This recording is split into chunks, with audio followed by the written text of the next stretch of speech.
Alrighty. So let me undo this. And so then what I have is a little bar magnet. We have a little compass. And so the compass is going to act like our little test charge that we did with the electric field that we didn't really do, right? We talked about how it went, but then we did other things. And so what you'll do is you'll take the little compass needle and you'll, put it at different points, and then it'll line up tangent to the magnetic field line at that point. And whichever way the north end points is the way the magnetic field line is going to point. Okay. And so, yeah, so we could, map out the magnetic field from our bar magnet, which is a nice magnetic dipole. It's just got the two-pole structure. And again, what you see is that opposites attract. You'll also generally find that they will color code the north pole on the magnet as generally red, but it could be another color, but usually it's red. So red and white are very common, red and black are very common, but yeah. And so that's pretty much the way this goes. And then to speed things up, we could put little, compass needles everywhere, right? And we're going to color code this. Let me get rid of the compass, I guess. We're going to color code this so that the brighter is stronger and the dimmer is weaker. And you would come in and we could draw in curves such that the magnetic field vectors would be tangent to the curve at each point. Okay, so it seems like they kind of come out of the North Pole, arc over into the South Pole, out of the North, arc over into the South, and then they would come out here at the North, they would come in here at the South, would be our, our magnetic field line directions. So this is just like having the velocity vectors and then putting in the parabolic path for projectile motion. Normally we have the path first and then we make the velocity vectors tangent at every point. But in this case, we have the vectors first and then we put in the curves second. Okay. And so, yeah, this looks good, and I can, move this around. We could reverse the direction, we could do, things like this.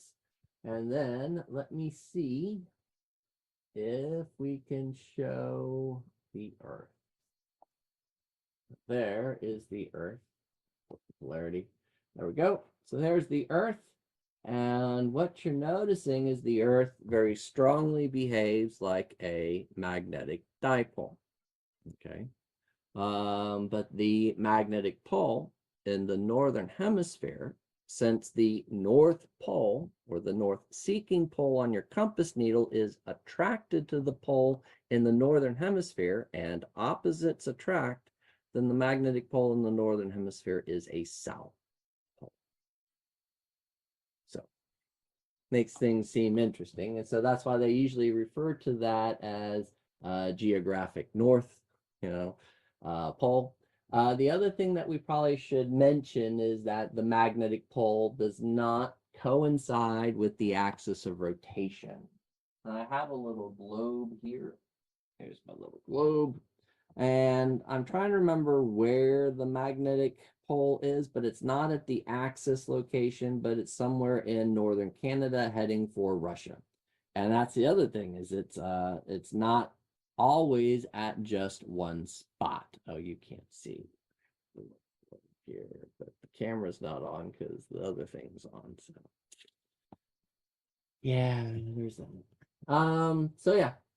So then let me see. So yeah, the magnetic north in the northern hemisphere is not at the axis of rotation. The location for magnetic north is not constant. It changes. It moves at a certain rate each year. The other thing that they generally tend to note is that the strength of the Earth's magnetic field is also not constant in time, and that it generally changes. At this point in time, we're in a period in which the strength of the Earth's magnetic field is decreasing. And there's some consensus in terms of what's going to happen if it reaches zero. Okay. And so what you can find is that if we go in and look at the this mid-Atlantic ridge, which is a spreading region in the Atlantic Ocean, and so the continental plates are pulling apart, and then you have new hot magma coming up, and then it cools along that, the mid-Atlantic ridge. Okay. The thing is that when we heat material, when we heat a magnet above a certain point called the Curie temperature, then it loses all of its magnetism. So within the material themselves, they form little regions called domains, magnetic domains. And if they all line up, then you get a nice, fairly strong magnet. And if the domains are all random, then you have a material that can be magnetic, but generally is not. Okay. And so when you're at high temperatures, the directions of all those domains just changes. They jump around. And then as you cool it in the presence of the Earth's magnetic field, then those magnetic domains line up with the Earth's magnetic field at that time. And so what happens is that they've done studies where you start at the mid-Atlantic ridge and move outward, going back in geologic time, and they can find evidence of which way the Earth's magnetic field pointed at that time. And so there's evidence in the geologic record by sampling this the spreading region in the Atlantic that shows that the magnetic pole that is in the northern hemisphere now has been in the southern hemisphere. So we've had evidence of pole reversals. And so the question is, well, is that what's going to happen? And the answer is, well, we don't know, because the last time there was a pole reversal, there weren't humans on the planet Earth. So, so it's a little bit of a difficulty. It was that far back in time. So yeah, there are hypotheses that talk about the fact that the Earth's magnetic field is due to the convection currents within the interior of the Earth. So even though the core of the Earth is made out of iron, and iron as a ferrous material can be magnetic, iron at the core is much above the Curie temperature, and so does not act as a strong magnet. Okay. So it really is due to what they call the geodynamo effect, which has to do with the convection currents within the interior of the Earth are generating the Earth's magnetic field. Now, the Earth's magnetic field is fairly important to us because there is,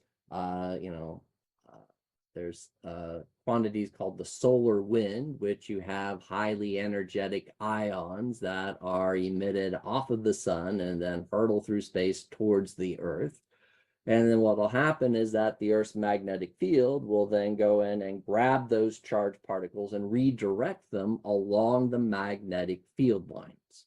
And we'll see that when we talk about the magnetic force in terms of what's going to happen. And so in general, it takes those charged particles and redirects them into the northern hemisphere or the southern hemisphere following the magnetic field lines. And you get, as those interact with the atoms and molecules in the upper atmosphere, you cause them to excite. And when they de-excite, they give off characteristic radiation. And so what we end up seeing are the auroras. So you get the aurora borealis in the northern hemisphere and the aurora australis in the southern hemisphere. And so the general effect of the Earth's magnetic fields is that it will protect the surface of the Earth from a lot of this ionizing radiation. Okay. And so they've made some correlations in the geologic record with minima of the Earth's magnetic field corresponding to times when there is an increase in the biodiversity on the planet. So lots of radiation comes in, causes genetic effects, and you get increased diversity on the surface. So really the magnetic field of the Earth does protect us quite a bit from this, ionizing radiation, generally from the sun. And so they don't happen to know what's going to happen if it's going to reverse. We could also, there's models that might indicate instead of having a strong dipole structure for the magnetic field of the Earth, maybe it'll go into a quadrupole structure or an octupole structure. So you might actually have multiple north at different points on the Earth. So I mean, it could be kind of interesting, but the question is that there's a good chance none of us will be alive when this happens. Probably none of our children will be alive when that happens, but that's okay. But they don't exactly know because it's not a, something you can predict with great accuracy. So yeah,